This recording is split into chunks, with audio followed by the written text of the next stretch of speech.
All right. Hey, everybody. It's Darren Tipton back on our live look-in from the war rooms around Division I colleges today on the first day of contact with the class of 2026. And in just a few minutes, we're going to be talking with Coach Dan Fischer of the Pitt Panthers. And I just came on a minute early because we had some technical problems with Coach Johnson of Michigan State and didn't want that to happen again. So I thought we'd come on a minute early, but I'm checking social media.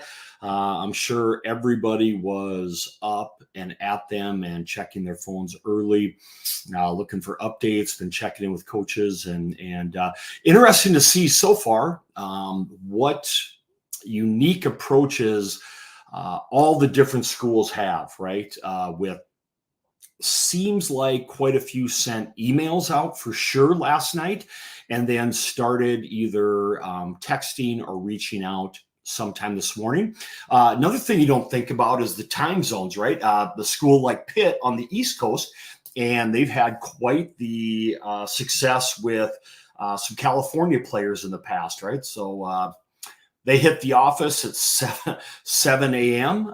Might not want to call that Cali recruit at or text them at 4 a.m. California time. So thinking of those things, I know I always have issues with that when we're scheduling interviews.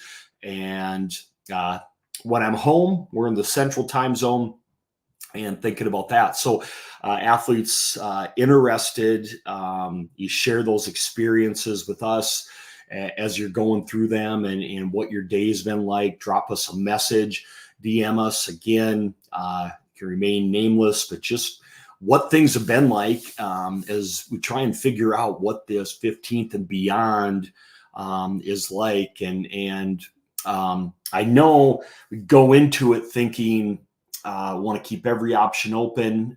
There's different philosophies with that as well.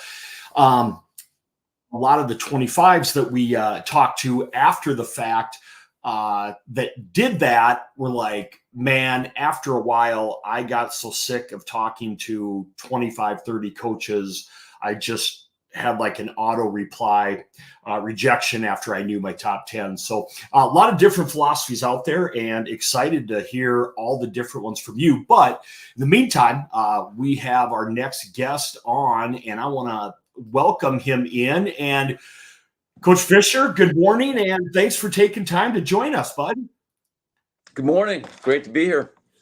Well, you're at East Coast, but let me ask you, you seem like an early morning guy to me. What time were you in the office? We decided to come in at 8. We're not a stay up till midnight and text at 12:01 program. We feel like it's a big day, but 8 a.m. to 9 p.m. is probably a good work day for us. Yeah. Well, and this isn't your guys' first rodeo. You have a staff that's been together for quite a while. And Kellen, Coach Petrone, I know regarded as one of the top recruiters, I think, in the business. You guys have been through this before. But so what kind of is your guys' approach and routine, first of all, to today, and then we'll go into a little more the rest of the process? Well, I think the work probably leading up is the most important, and figuring out, who really is our list, and how we rank them, and then today it's trying to get me on the phone and with as many of them as I can, because I think there's probably there's probably a pretty big desire to talk to the head coach, but for most recruits soon, if not day one, within the first couple of days. But we try to get me on with as many as we can, and so we're figuring out our calendar on the fly, since we can't really set things up before.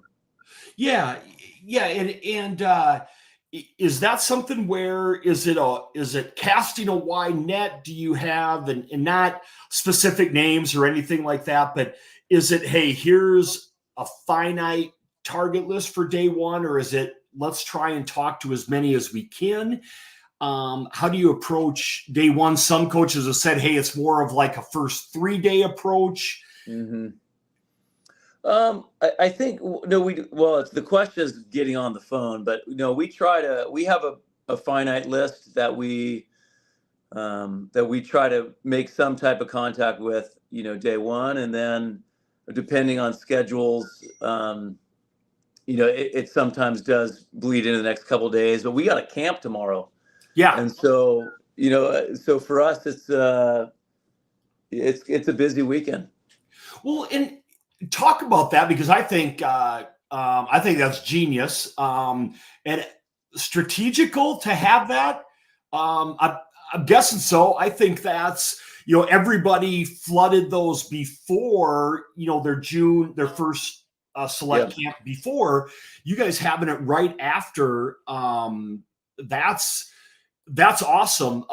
Doing that. Is that a chance to talk with a lot of kids tomorrow then? Yeah. I think it's part of it is the way the calendar falls. And when we have facilities, but initially when they changed to June 15th, the thought was a lot of kids would wait and take official visits. And the last few years, kids are committing pretty quick. So right. The June camps are an opportunity for them to be on campus and get to interact with you a little bit more than than they would if it was just a phone call or a virtual visit. So that that certainly is part of the plan. And I know there's so many questions people have about your program, and I know I've gotten to know, like I said, Coach Petrone really well the last year, but he used the phrase last year at the Final Four. He's like, I don't know if people want us, but we just keep showing up. Like, we're not one of those trendy teams that people want to throw in, and we're just going to keep showing up. And it's kind of that way with recruiting, where you just keep putting together these solid classes, but you weren't that top 20 program when you guys took over, and you've continued to put together class after class.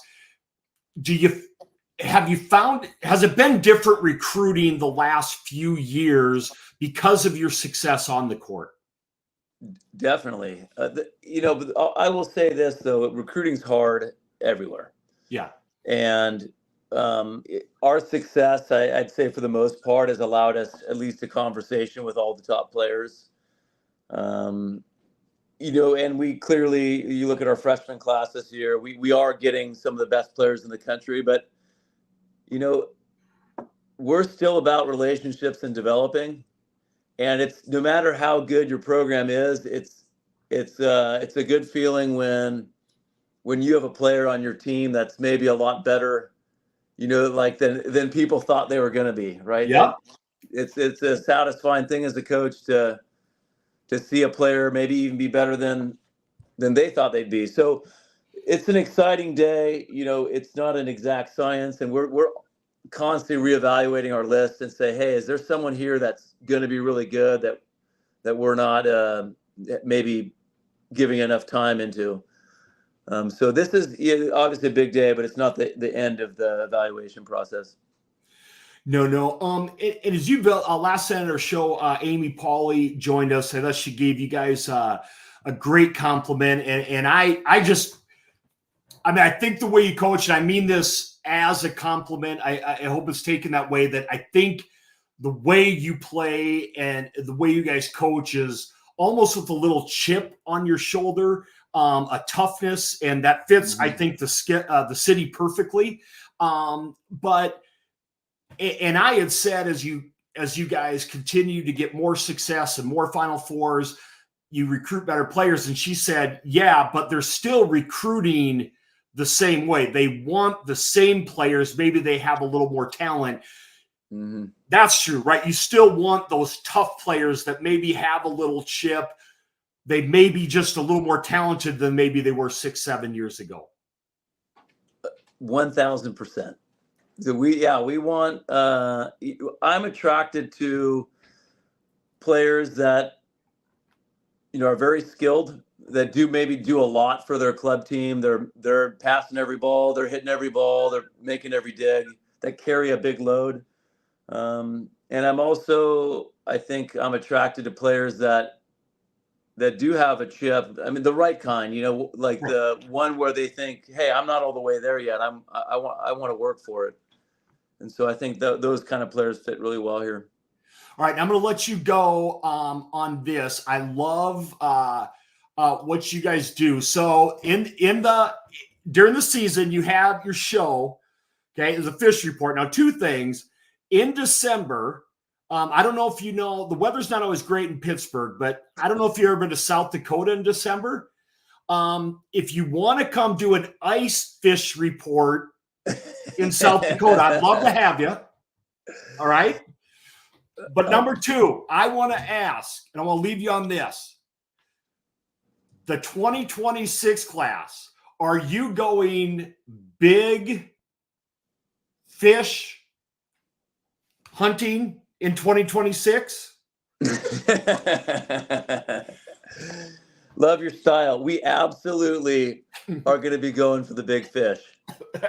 And it's an important class for us because we obviously, everyone knows we have a good freshman class, but the 26th group would be freshmen when this year's class are seniors, and so we're looking at it as ensuring that we'll be in the hunt for years to come. Awesome. I know I went over 5 minutes, but I thank you. Excited to see what you guys do. Tell Kellen that I said hello and thanks for your time. We'll see you in Vegas, I'm sure, but I'm ready for that new ACC this fall. That's right. The new look. All right. Thanks for having me on, Darren. Yeah, we'll see you in another Final Four maybe in December. That's the plan. All right. Take care, Coach. Okay. Bye-bye.